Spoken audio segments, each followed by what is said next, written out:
Wednesday, July 8th. This is the reorganization meeting of the Hendrick Hudson School District Board of Education. In the district office is Greg Cavalieri, our videographer, as well as our board clerk Carmen Koch and our assistant superintendent for business Enrique Catalan. The remaining board members and myself and our executive directors are remote. And because this is the reorg meeting and the board has some business to take care of at the onset, we will turn the meeting over to Carmen Koch, who is our board clerk, for some to start the meeting as well as some oaths of office. So Carmen, go ahead. Good evening, everyone. Good evening. Hi, Carmen. I would like to call the meeting to order. Can I get a motion to open the meeting? Lori, so moved. Second? Corey, second. Yeas? All in favor? All in favor? Aye. Aye. Aye. Any opposed? Take a roll call for tonight for attendance. Carol Abraham? Here. Lisa Anderson? Here. Mary Pat Berge? Here. Corey Notrica? Here. Bill Oricchio? Absent. Alexandra Philbin? Here. Lori Ryan? Here. Can I get a motion to approve the reorganization agenda? Lori, so moved. A second? Second, Lisa. All in favor? Aye. Aye. Aye. Any opposed? Aye. I would like to administer the oath of office to Superintendent Hochreiter. Okay, I, Joseph Hochreiter, do solemnly swear that I will support the Constitution of the United States and the Constitution of the State of New York, and that I will faithfully discharge the duties of superintendent for the Hendrick Hudson Central School District according to the best of my ability, effective July 1st, 2020 through June 30th, 2021. I'm going to read the oath of office for myself, Carmen Koch, District Clerk. I, Carmen Koch, do solemnly swear that I will support the Constitution of the United States and the Constitution of the State of New York, and I will faithfully discharge the duties of District Clerk for the Hendrick Hudson School District according to the best of my ability, effective July 1st, 2020 through June 30th, 2021. I would like to administer the oath of office to re-elected Board Trustee Corey Notrica. I, Corey Notrica, do solemnly swear that I will support the Constitution of the United States and the Constitution of the State of New York, and that I will faithfully discharge the duties of Board of Education Trustee for the Hendrick Hudson Central School District according to the best of my ability, effective July 1st, 2020 through June 30th, 2023. Thank you, Corey. I would like to administer the oath of office to newly elected Board Trustee Alexandra Philbin. I, Alexandra Philbin, do solemnly swear that I will support the Constitution of the United States, the Constitution of New York, and that I will faithfully discharge the duties of Board of Education Trustee for the Hendrick Hudson Central School District according to the best of my abilities, effective July 1st, 2020 through June 30th, 2023. Thank you, Alexandra. The next order of business is the nomination of President and Vice President of the Board of Education for the 2020-2021 school year. May I have a nomination for President of the Board of Education? Lori, I nominate Carol Abraham. Are there any other nominations for Board President?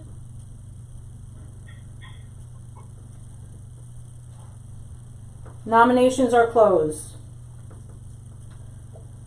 Carol Abraham has been duly nominated to be President of Board of Education. All in favor? Aye. Aye. Aye. Aye. Any opposed? The next order of business is the nomination of Vice President of the Board of Education. May I have nominations for Vice President of the Board of Education? This is Corey. I nominate Lisa Anderson.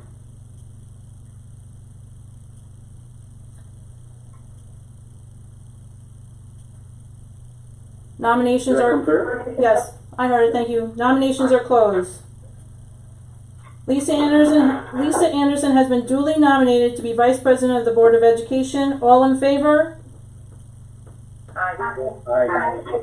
Aye. Any opposed?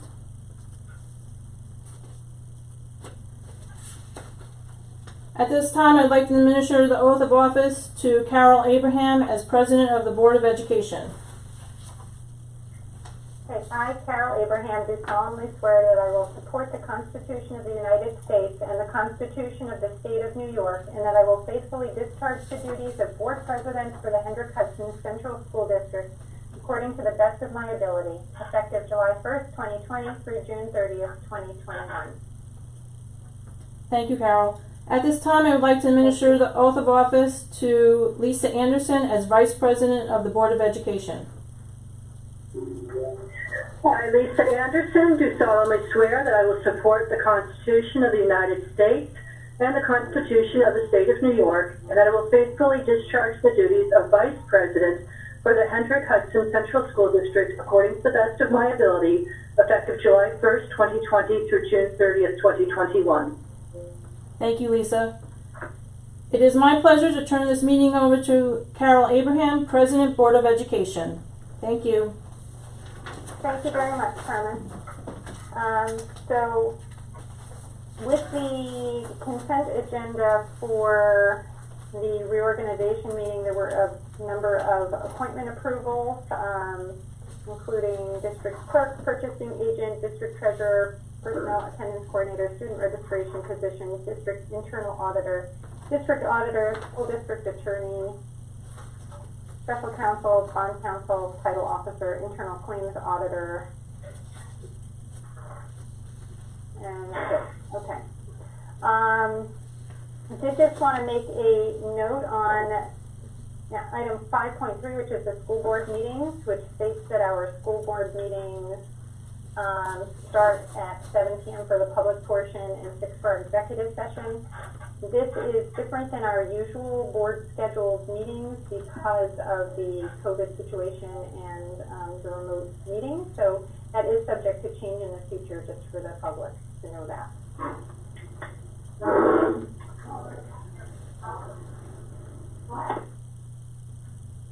So I would like to get, hang on one sec, I gotta put my pages here. There's a lot of pages.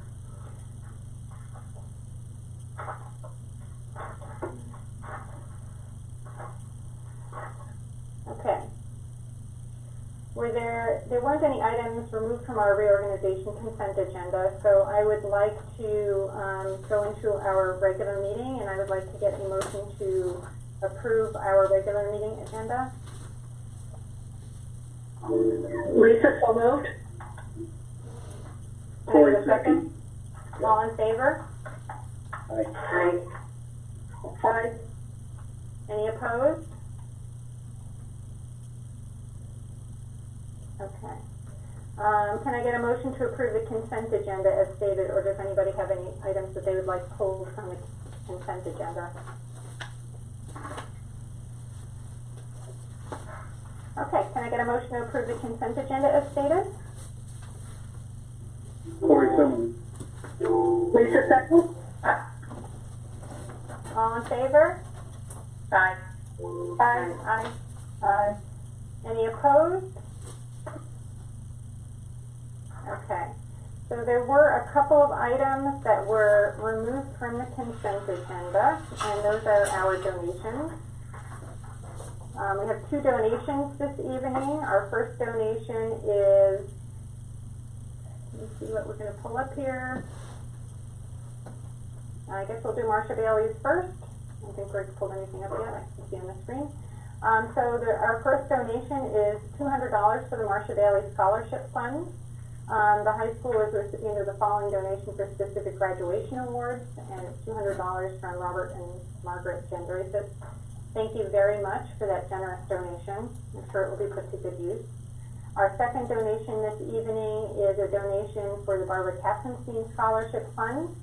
The Office of Special Education has received donations in the amount of $836 to be utilized for to pay for partial summer camp funding for students with significant handicapping conditions.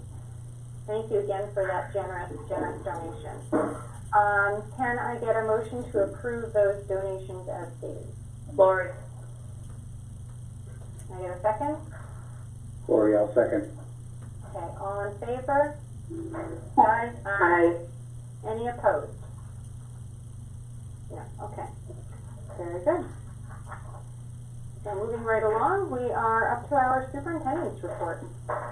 Okay, thank you. Good evening, everyone. A number of timely and important updates, and then I'll turn it over to our team for some program-specific updates. First is, over the last few weeks, Jim Mackin and I, high school principal, have been having conversations about the July 19th graduation celebration that was taking place at the Cortland train station.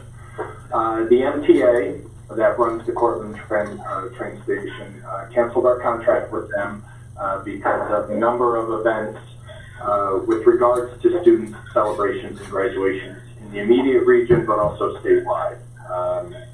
Without naming specific incidents, I'm sure many of you know that a district in our region was doing a drive-through graduation and things didn't turn out as planned, which led to a COVID outbreak in that community, as well as a parent organized event right here in our own community for a number of graduates that was not a district sanctioned event, but still was certainly connected to the school district in a particular fashion. So long story short, MTA canceled their contract with us, and we're going to regroup.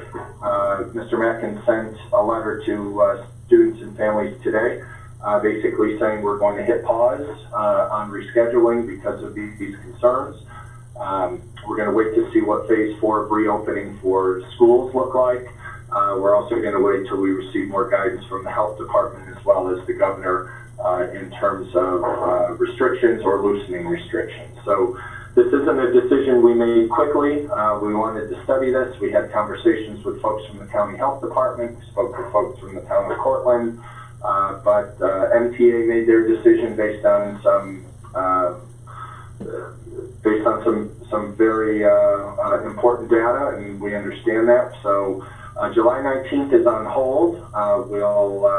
We'll regroup as we receive more information from the county and from the state in terms of rescheduling that sort of event. Also, this is the time of year during the summer where we start looking at enrollment. Certainly, our situation right now is a little more unique, but we study elementary class size enrollment starting in the spring. We share that with the board and the community at school board meetings. And this is the time where we continue to monitor it with every child that enters the district and every child that moves. We have a couple hot spots. We have a number of class sections actually in all three schools, all three elementary schools that are close to splitting, but it's important to recognize that those enrollments in those class sections have not met the criteria yet. Notwithstanding the situation we're in with what reentry looks like and with what schooling is going to look like in September. So to that end, we've implemented hiring freezes for instructional positions. We had a number of folks who have retired and resigned, and we're holding on refilling those positions until we know what September looks like.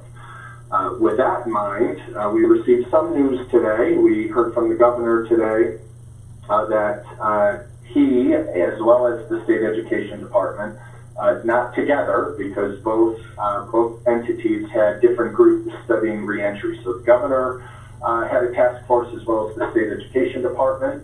We're expecting to hear some recommendations on reentry as early as next Monday.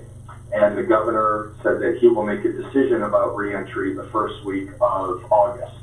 So we're not quite sure what that will look like yet. What we've been doing in our district is preparing for two scenarios. One is that we all come back to school like normal, and we know that's not going to happen, but we're preparing for it in terms of enrollment, in terms of class lists, in terms of scheduling students at the middle school and high school, and making sure we're ready to go as we always would at this time in July. The other side of the coin that we're planning for is we believe that digital instruction is going to play some role in what school looks like in September, and Laura will talk a little bit about that shortly. What's left is everything in between, from a hybrid schedule to students rotating in and out. And the only guidance we have right now, and it's important that I underscore this, the only guidance we have is from the CDC and the Department of Health. And that guidance is very restrictive.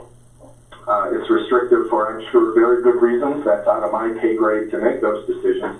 But the current CDC guidelines right now for us calls for no more than 10 students on a bus at a time, would call for no more than anywhere between 8 and 12 students in a classroom at a time. Students would not be able to leave their classroom. Students would have to walk down the hallways one way, and a series of other, a document full of other guidance that they had put out quite some time ago. So this has become a big political football, as I'm sure many of you have heard or watched on the news, in terms of who's going to make the call to come back to school. But we really don't have any guidance. We have not been given any parameters to start planning. We haven't been given any hunch or idea or hint at what it will look like. So we're a little schizophrenic in how we're going about our day-to-day, but we do know that digital instruction is going to be a part of this. And we know that we're not going to have everyone back in school at the same time.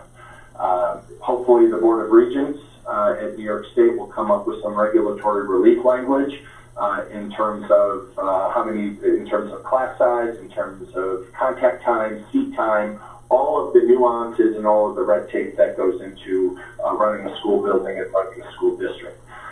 The other issue is once we receive guidance on who can return to school, or I'm sorry, how many students can return to school, the major piece of guidance is which students can return to school, and are certain students given priority. For example, special education students who have an IEP that include not only academic support, but therapeutic support and OT, PT, and other related services, are students who struggled last spring given priority to return over students that perhaps didn't struggle last spring. So there are a lot of questions that need to be answered. And lastly, before I turn it over to our team, we're trying to move forward as a region as consistently as we can, because we share a lot of staff. And what I mean by that is many of our teachers and staff members are parents in other districts, and many of our parents work in other school districts. And if we don't have a consistent approach to what our scheduling looks like and what reentry looks like,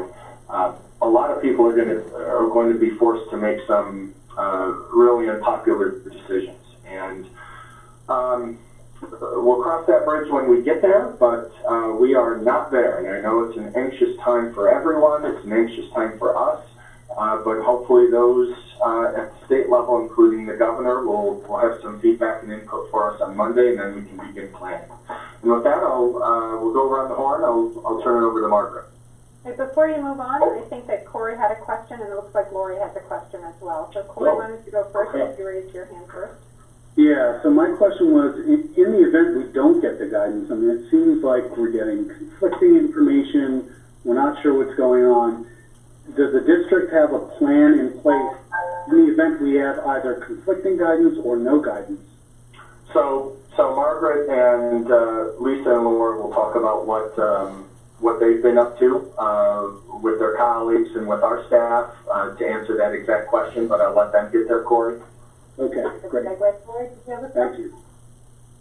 Does Lori have a question? No, I just more of an observation, because I watched today. I watched Vice President Pence, and I watched CDC and everything, and even CDC said they're guidelines. It's not law, it's not mandate. So, I mean, pretty much, kind of like, what's that, the Pirates movie, there's guidelines and whatever they call it. As long as why can't we pioneer and come up with our own? I mean, putting 10 children on a bus, especially with all the doctors and health specialists are saying about the risk to children, but I know there's adults in the building. Why can't we put a kid every other seat? Like, why aren't we coming up, or are we? Maybe I'm getting ahead of myself. Those are guidelines. And we know at the high school level, it's impossible to keep the same group of kids in the classroom because we all take different courses. Right? So if they are just guidelines, and CDC itself is saying they are just guidelines, are we coming up with just a plan to do our kind of own thing and make sure we're being safe and doing what we're supposed to be doing? Yeah, that's going to be the conversation once we receive input from the state ed and the governor, because we need to know what those parameters are going to be in terms of seat time requirement. Is the state again going to waive the 180-day educational requirement? Are they going to alleviate the number of minutes and hours per week and per month that students receive live instruction?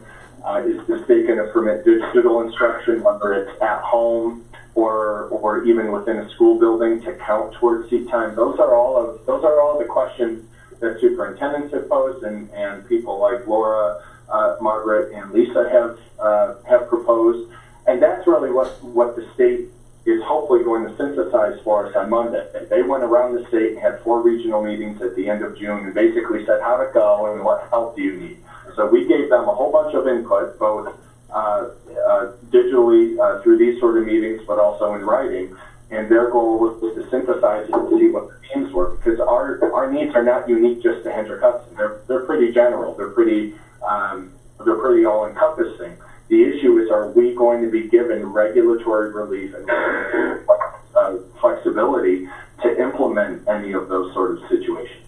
And lastly, I'll just say, and today was really the first time the CDC or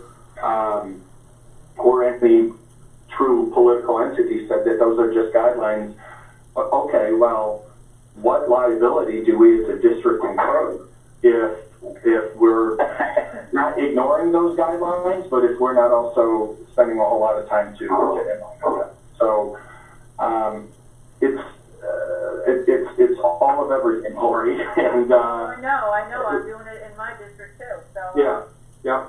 But, so but because they said it, like, and again, Cuomo's going to come out and he's going to change his mind too. I just think we should just be set, so that we're not up in the air and we're ready to go. And my second thing is regarding our teacher situation with digital and all that kind of stuff. Can we just please make sure that we have stuff in writing, and if things change, etc., so we avoid what happened last time?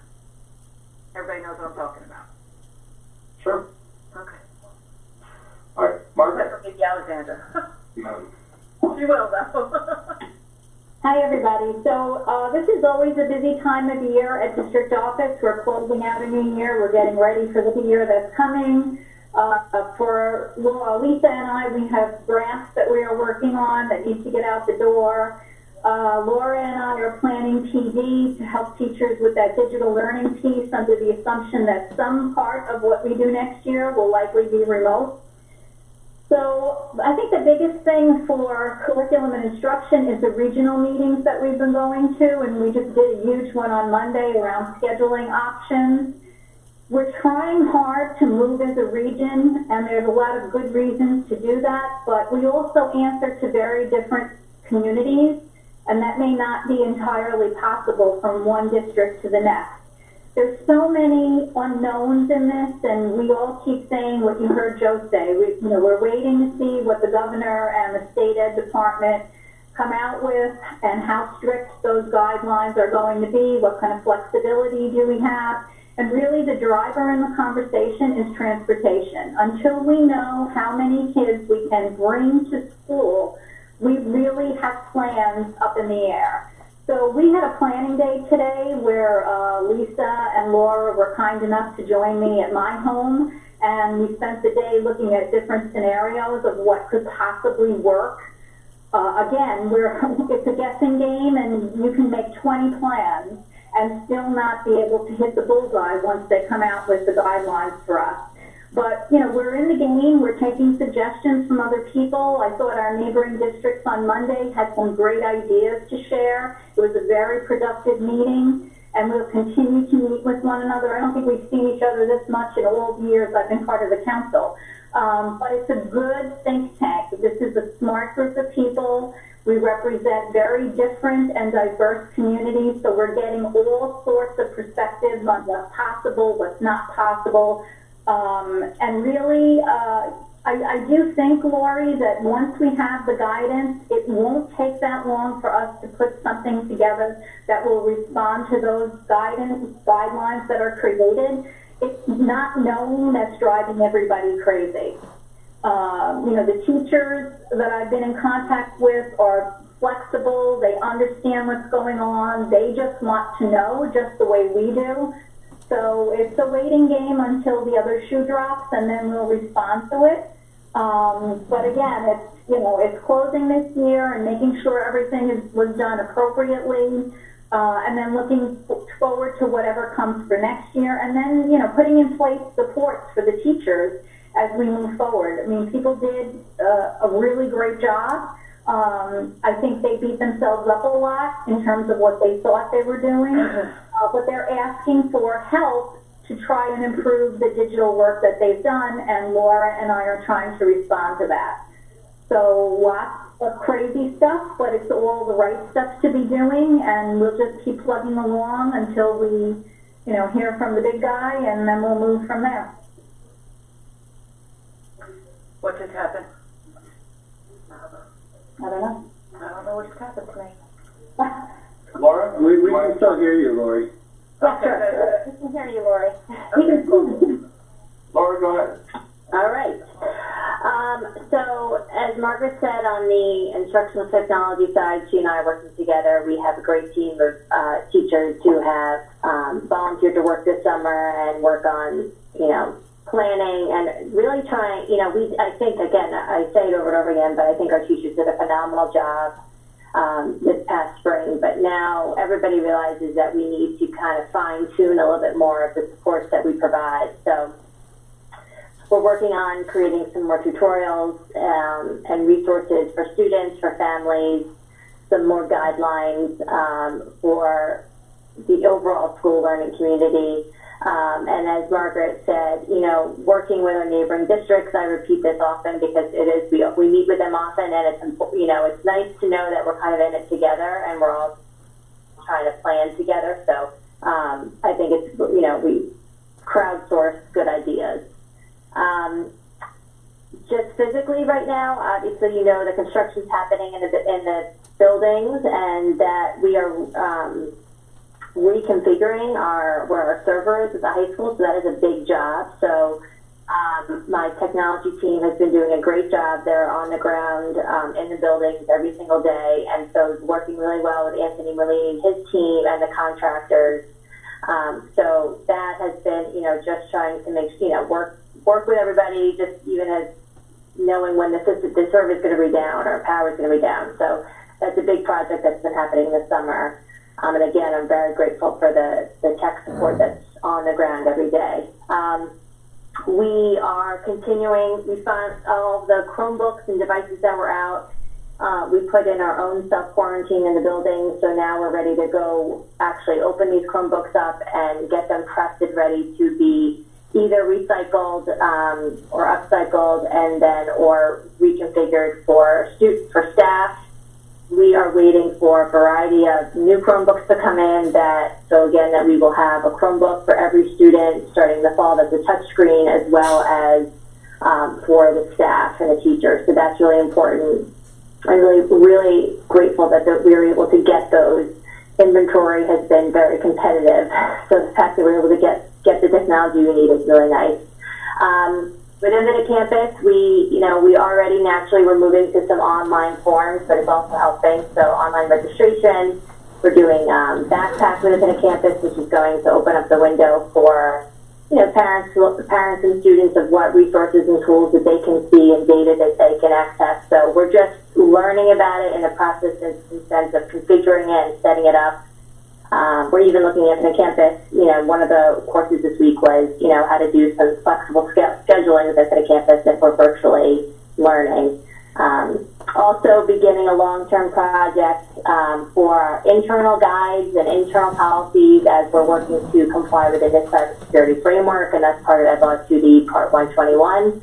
And in that process also really trying to now, move forward quickly with vetting a lot of the software and websites that teachers use and students use to make sure they're compliant with Ed Law 2D.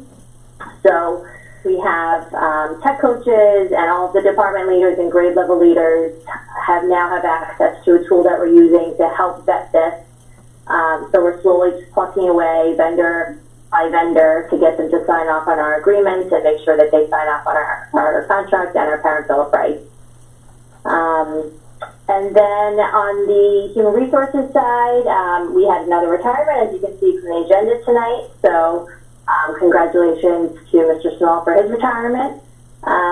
We are, again, more digital transitioning. So I have to say, Fran Dodaro has been an amazing support in Frontline Central. She's been transitioning so many of our traditional paper forms to digital forms on Frontline Central. So it's something that we've been using a lot this summer. So Margaret's been using a lot, as has Lisa, for just managing our staff and what they're doing, and whether it's curriculum work or, planning work. So having all this online has been very helpful. And then, as Joe said, really looking at staffing closely and trying to make sure that we meet the needs of our students and what they need, but also really making sure that we're being fiscally responsible to the school district. Thank you, Laura. Lisa? Well, we started summer school on, Wednesday, Monday, so summer school is in swing. It was a little turbulent at the beginning. I think it was probably 2 weeks before, because parents really wanted in-person, but a lot of our staff were not comfortable doing in-person, nor did we have the right PPE stuff that we needed right away. So we are working virtually, and for the first 3 days I've heard nothing but positive, and I meet with everybody every Friday and every Thursday to just discuss what are the ins and the outs that we need to worry about and what are our hiccups right now. Again, I can't echo enough what Margaret and Laura said, is that we are working with PNW BOCES. We're meeting all the time. We're meeting with our own colleagues within the community. We actually set up meetings outside of PNW meetings just to make sure we're all sharing the same resources, we're all saying the same things to families, and really bouncing ideas off one another. One of the biggest things I've been working on is reentry with SEL. So I have a district team made of mental health team members, psychologists, social workers, and school counselors at each level. We've really spent a lot of time just before school ended, and since we've been out doing daily, weekly meetings and also doing plans. So we're now writing some action plans. If we do come back to school, if we don't come back to school, if we have a hybrid model, how do we support the students, the teachers, and the families within our school to really transition back? How do we build up the time that kids can be sustainable in the classrooms? How do we build up the staff, take away the staff's worries? How do we use the same language if we have an anxious student? So we've really been doing a lot of that work. So we are I think we're on our second level of, we created an action plan and what our measurements will be, so that's where we are. We'll meet in a couple weeks to get our subcommittees back together. We continue, meeting special ed meetings as we need them. We are going to try some in-person testing, but we have to put some more protocols in place. So I'm working closely with Anthony, because we do have some kids that need to be tested, and I don't want to wait till the fall with initials and or any students that might need something. If we don't open and they can't go back to school, how do we support them in their homes? So that's what I've been up to. Any questions? Thank you. And Enrique is with us as he and his team are planning for reopening on the logistics end. He's also closing the books on last fiscal year, and our auditors are in town, and we're wrapping up the financials. So Enrique, if you want to provide an update. Sure, thank you. I met with the rest of my team for the reentry plan, and we feel very confident that we'll be there. Transportation, we discussed all the issues, operations, food. So it's just for the governor to tell us exactly what he's planning to do, but we have several scenarios, and we'll be ready for any of those scenarios. So We've been working hard on that, and we're also preparing for the audit, and we just closed the book. So that's what we've been doing in my side of the world. Very good. I also want to just remind parents, if they haven't done it yet, we put a survey up on our website yesterday and also on Facebook. It's open to parents, community members, and our staff. We're partnering with 12 other districts in our BOCES to try to get some feedback and see where some themes and trends are in terms of reentry planning and thinking. It's an interactive survey, so you can go through it and provide your input, but then you can provide input on other comments and other themes and threads that are within the survey. It's called Thought Exchange. So while folks may have logged in early to provide comment and input, you can do it all the way until the survey closes on Monday. And then our team, the 13 school districts, as well as the survey company will come together and put some analysis to that survey, and we'll provide that back, of course, to the board, but also the community, and that should help inform some of our thinking as well. And with that, Carol, I'll throw it back to you. Okay, before we move on, does anybody have any questions? I do, of course. So a couple of questions. So the first is, based on how things went since lockdown, what are some of the things that we learned from this lockdown process that we're going to be changing if everything stays the same going into September? I think a lot of those changes are going to be based on some parent feedback that comes out of that survey. Okay. I also think that we're going to have an opportunity. We'll have certainly more time to prepare for that. Remember, the governor announced on, I think it was Monday, March 16th, that we were closed for 2 weeks, and we literally flipped the switch to online learning 2 days later. The issue was, for 3 consecutive 2-week periods, the governor said this is a 2-week window, 2-week window, 2-week window. It wasn't until May 1st did he say, okay, you're done for the rest of the year. So there certainly were some lessons learned. Laura's been working with her tech coaches and getting feedback from teachers in terms of their capacity, need for training, need for basically on-the-job training. That's what the tech coaches do. I know Margaret and her curriculum team, depending on what comes out of the governor's announcement, we're going to have to make some curriculum decisions, because there are a lot of things in our curriculum that we really enjoy and love teaching that aren't necessarily part of the standards or part of the assessments that the states have asked us. So there's going to be significant curriculum work that will need to take place to take some things off the plate, so we can open up teachers' schedule and availability to work more closely with kids digitally. We hope that we'll receive some guidance, and Lisa touched on it, that maybe certain kids or certain programs can come into school because they need the consistency, they need their services, they need their programs in the whole school setting. So I think there will be a whole series of changes if we go back in a similar situation to how we left. Those are just some. I don't know if Margaret, Lisa, or Laura want to weigh in, but those are certainly some very broad stroke themes that we discussed, even before we finished last year. And those are also themes, Corey, I just want to say that those are themes regionally too. Yeah. And we're really, really lucky to have some forward-thinking leaders in our BOCES, the Department of Northern Westchester BOCES, that have brought all of us together in different groups, but also as entities to try to deal with some of these challenges regionally and not let 18 component school districts survive for themselves. So, my commentary, and I'll let the three ladies weigh in again, is going to be consistent, I think, throughout the region, and dare I even say the state. I mean, there are schools who were out for 12 weeks that never had a computer in front of a kid. They were doing packets on Mondays and Fridays. But I'll let Margaret, Laura, and Lisa give a little more specific. I think a couple of things that I think were repeated threads, regardless of the grade level or the department.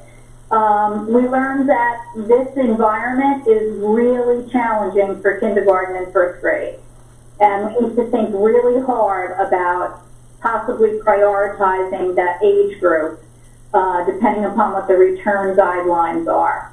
We learned that some kids at the secondary level did really well in this environment. They were excited by the opportunity to self-pace or to get their work done and move on. They enjoyed the digital platforms. We learned, I think, across the board that it's not always beneficial to have your whole class in a Google Meet, that sometimes it makes more sense to meet with small groups for 20 minutes at a time and get through it that way. It's a better way to give feedback. I don't want to steal anybody else's thunder that might want to add to this, but I think all of the feedback that we were provided for, and I think especially where we saw threads of consistent language from teachers, and oh, by the way, from parents, from kids, when it was available to us, definitely give us reason to rethink some of the things that we know we will have to do. I think teacher collaboration rose to a level I have never seen. They very quickly realized that the only way to tackle this was to work together to get it done. So grade level alike and course alike people sat down digitally and co-planned and co-taught if they needed to.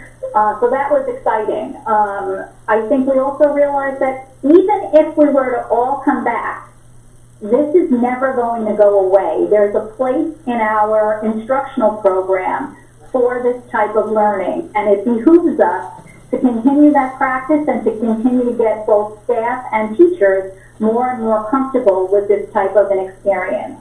And by the way, it's a great way to be college ready because a whole lot of colleges have moved in this direction if they weren't there before. So I don't know if Laura and Lisa want to jump in. I think one of the things that I'll say that I have to go hand in hand with Margaret is we talk about the social emotional learning of our own kids. You know, we kept in contact. I think our school counselors and mental health team did an amazing job. But you think about all of our school avoidance students, they excelled in this. These students did so well, we didn't have to worry about them not coming to school. They were on the computer, they were doing their work, they were actually advanced in doing their work. It wasn't constantly pushing. I've heard that from parents.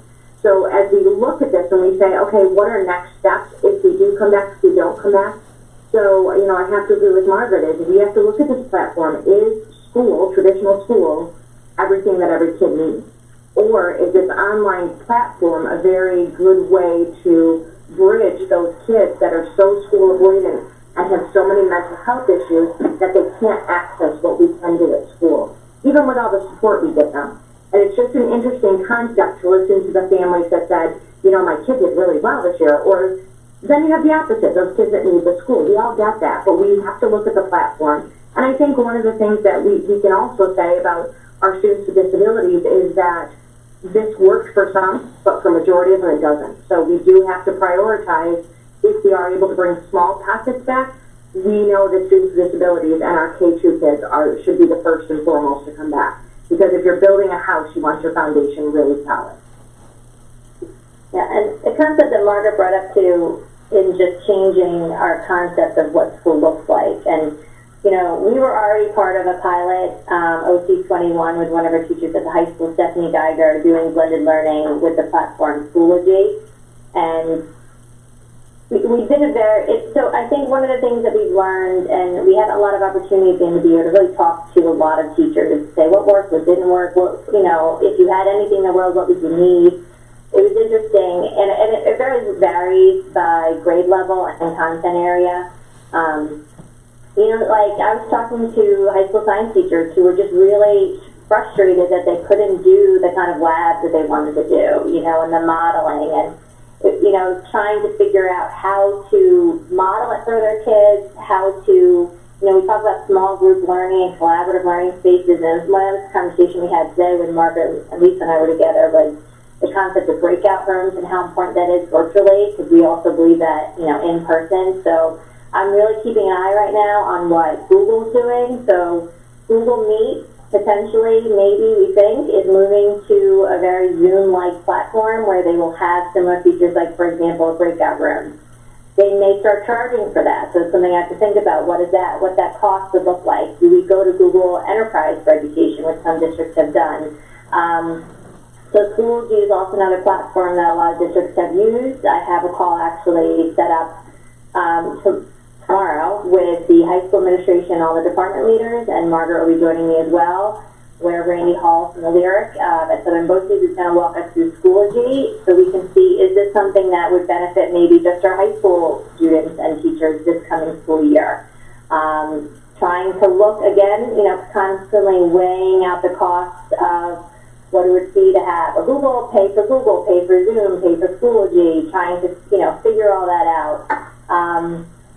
And, even Project Lead the Way, for example, that was, that's something we're very proud of, and we're a very successful school in that, and trying to make sure that we have the right equipment for Project Lead the Way to still be successful.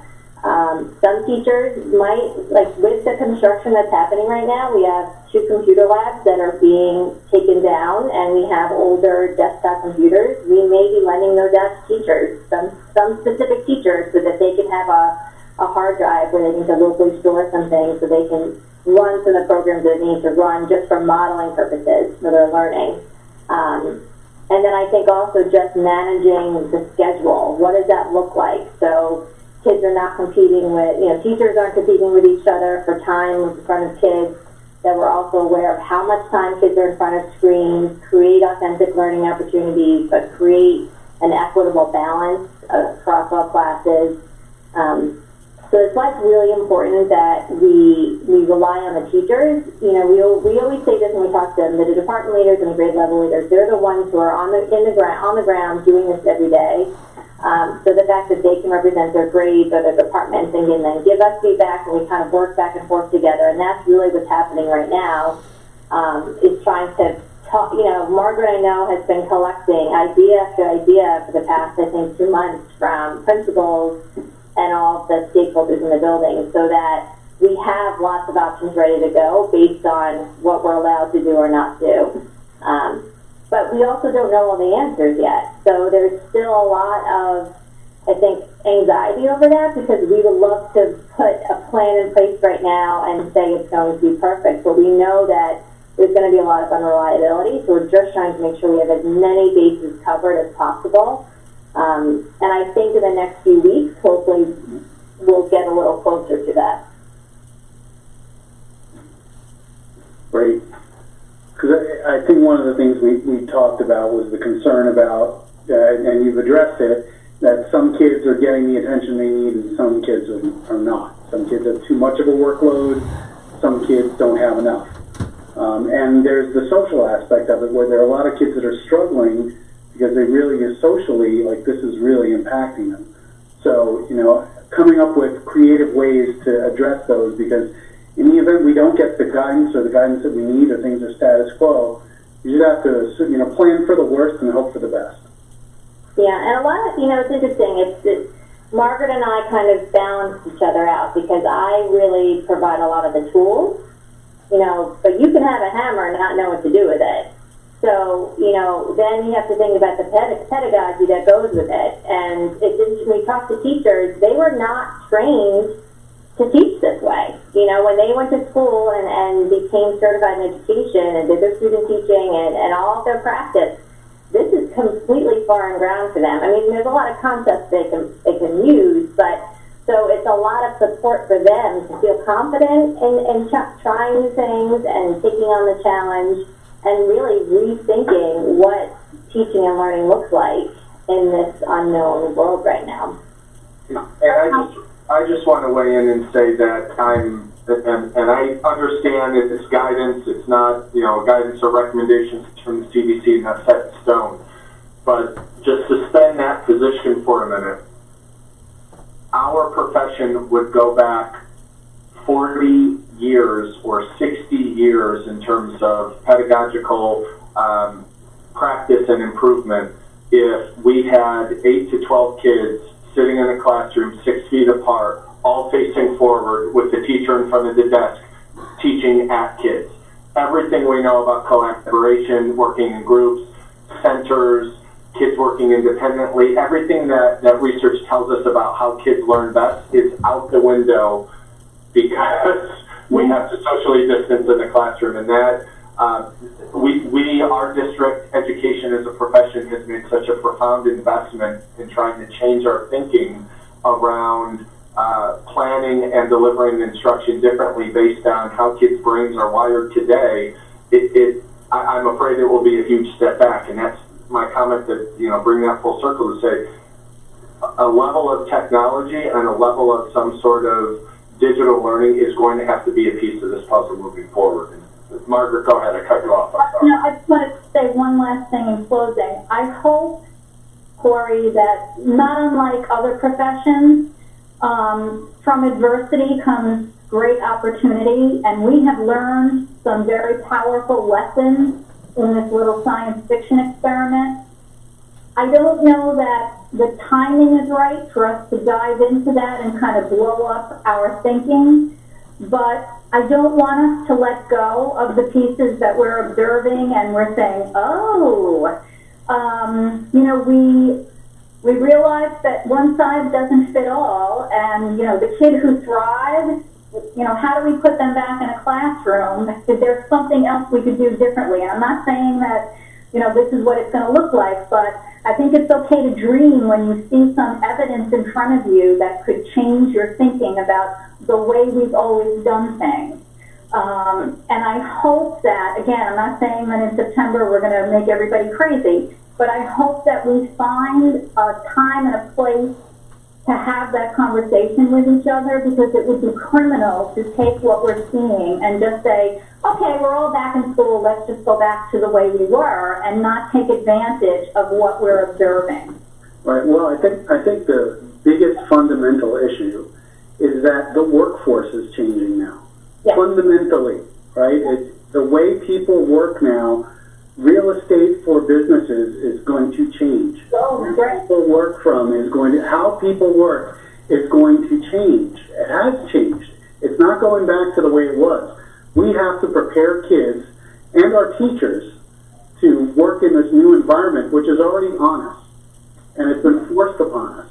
So as much as, as you said, as people might want to hold on to the way we were doing things, I don't think that's fair to the students or to our teachers anymore. I think we have to move to another level, and those teachers that might have struggled with technology have to learn to use it now. They have to be good at it to be effective teachers.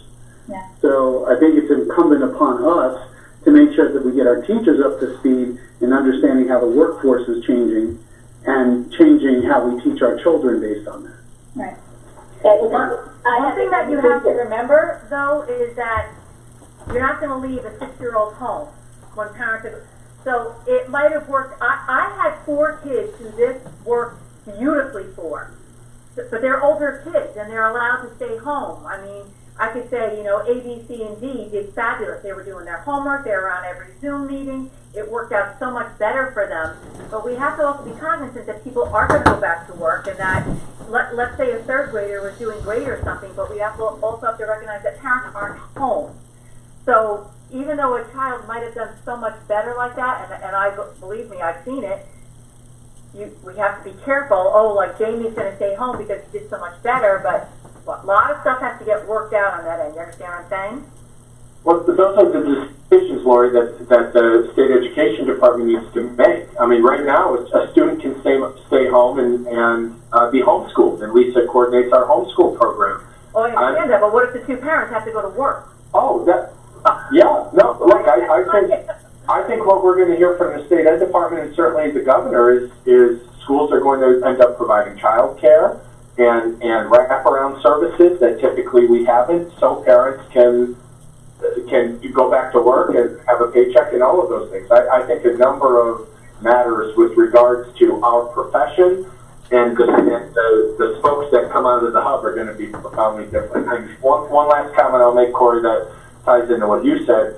A number of years ago, we basically created an expectation that all of our new teachers, and especially those who are with us for 3 or 4 years to achieve tenure, had to go through the rigorous training program through instructional technology with Google Classroom. And I know Laura and Margaret and Lisa has led that, but Laura has trained the trainers and has met with those teachers. So that's that's part of our onboarding experience as well. So it's not just, do you call mom and do you put on a good lesson when we observe you? It's, are you committed to learning technology and the applications and having the skills and then demonstrating it in front of you?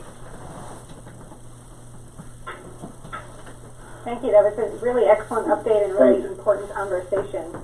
Does anybody else have any questions or comments before we move along? All right. Our next section is committee reports. I don't believe we have had any committees in the past, was it a week since we met? 2 weeks? I forget. 2 weeks since we met. We have no presentations or discussions tonight either. I think this was an excellent presentation and discussion myself, although we didn't have visuals for our slide presentation. But sometimes these kind of spontaneous conversations are the most valuable, so that was excellent. Do we have any audience comments tonight?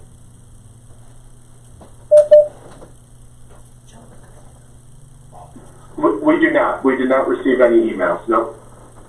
Okay, thank you. So that brings us to board comments and new business.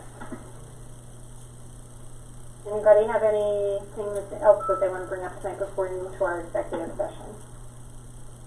All right, so that ends the public portion of our meeting. Thank you, everybody, for joining us. Can I get a motion to close the public session so that we can move into our executive session, please? Lori, so moved.